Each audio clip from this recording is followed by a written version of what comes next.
முன்னாள் ராணுவ உளவுத்துறை அதிகாரி திரு சுப்பிரமணியன் இப்போது நம்முடன் இணைப்பில் இணைகிறார். வணக்கம் சுப்பிரமணியன் சார். ஒரு ராணுவ வீரரா இந்த தாக்குதலை பத்தி என்ன நினைக்கிறீங்க? எந்த மாதிரி பதிலடியை இந்தியா தர வேண்டும்? வணக்கம் குமுதம் நேயர்கள் அனைவருக்கும்.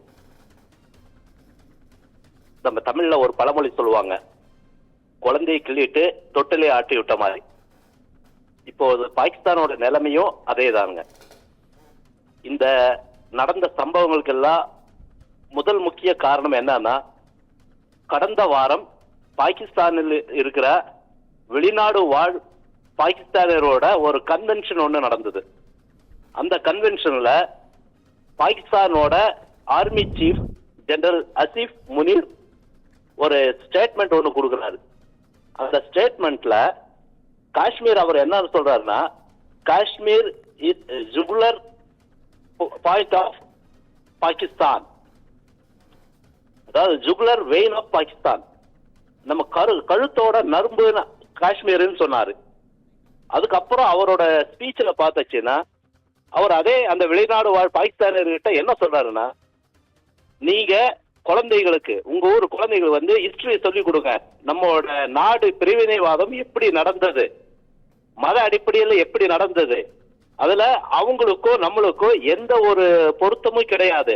பண்பாடானாலும் சரி, சமுதாய நல்லினாலும் சரி, இல்ல வேற கல்ச்சுரல் ஆனாலும் சரி, எந்த இதுலயும் நமக்கும் அவங்களுக்கும் சம்பந்தம் இல்லை. அதனால என்னைக்குமே இந்த காஷ்மீர் நம்மளோட சகோதரர்களை நாம் விட்டுத்தர மாட்டோம் என்று அந்த ஓபன் கன்வென்ஷன்ல அவர் சொல்றாரு.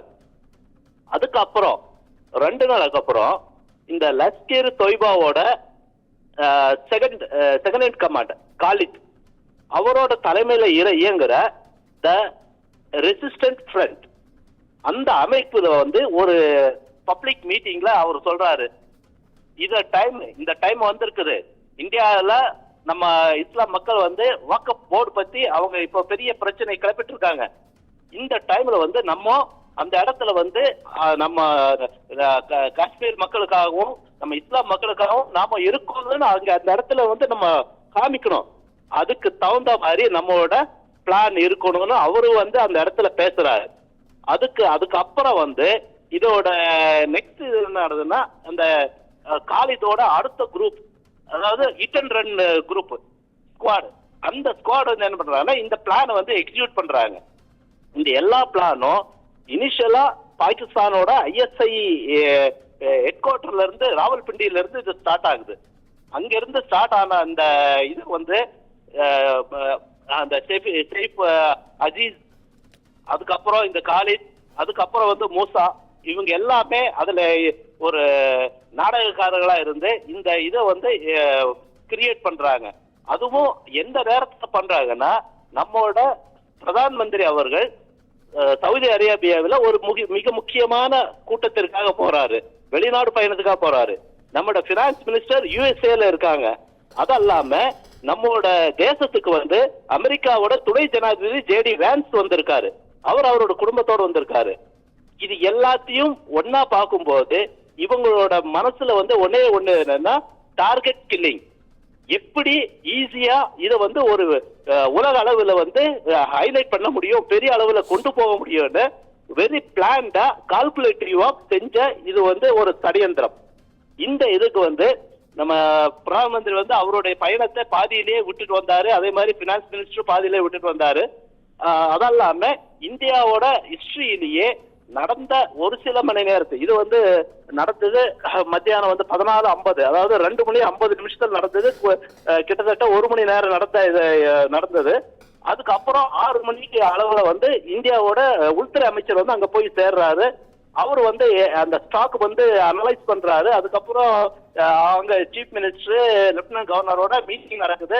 அங்க இருக்கிற கமாண்டர்ஸோட மீட்டிங் நடக்குது. அடுத்தது ஃபர்தரா நம்ம என்ன பண்ணணும், அந்த இது கட்டத்துல இன்டெலிஜென்ஸோட இது என்ன ஆகுதுன்னா, இது எந்த குரூப், எங்க இருந்து அவங்க இன்க்ளூட் பண்ணாங்க, அவங்களுக்கு யாரு லோக்கல் சிம்பத்தைசர்ஸ், யார் அசிஸ்டன்ட் பண்ணாங்க, உங்களுக்கு பொருளாதாரமாகவும் ஷெல்டர்ஸ் யார் ப்ரொவைட் பண்ணாங்க, இந்த வெப்பன்ஸ் எல்லாம் எப்படி கொண்டு வந்தாங்க, இது எல்லாமே அந்த நிகழ்வுக்கு அப்புறம் ஆல்ரெடி இவங்க ஸ்டார்ட் பண்ணிட்டாங்க.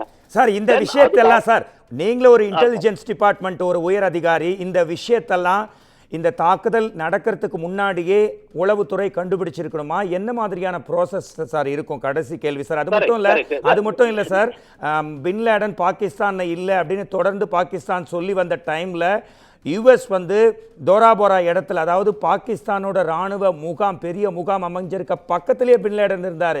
அதை பாகிஸ்தானு கூட சொல்லாமையே அவரை வந்து ஜலசமாதி பண்ண வச்சுட்டாங்க. இந்தியாவும் இதற்கு முன்னாடி சர்ஜிக்கல் ஸ்ட்ரைக் பண்ணியிருக்கு. இந்த வாட்டி எந்த மாதிரியான அதிரடி நடவடிக்கைகள் ஈடுபடும் இந்தியா சார்? ஒரு இன்டெலிஜென்ஸ் ஆஃபீஸரா what is your point sir, opinion sir? கண்டிப்பா இந்த அடுத்த மூவ் இந்தியாவோட அட்டாக்ஸ் எப்படி இருக்குன்னா, சர்ஜிக்கல் ஸ்ட்ரைக்கும் இருக்காது, கன்வென்ஷனல் வாரும் இருக்காது. இந்த ரெண்டுக்கு இடைப்பட்ட மினி கன்வென்ஷனல் வாரா இருக்கும். Okay sir, okay.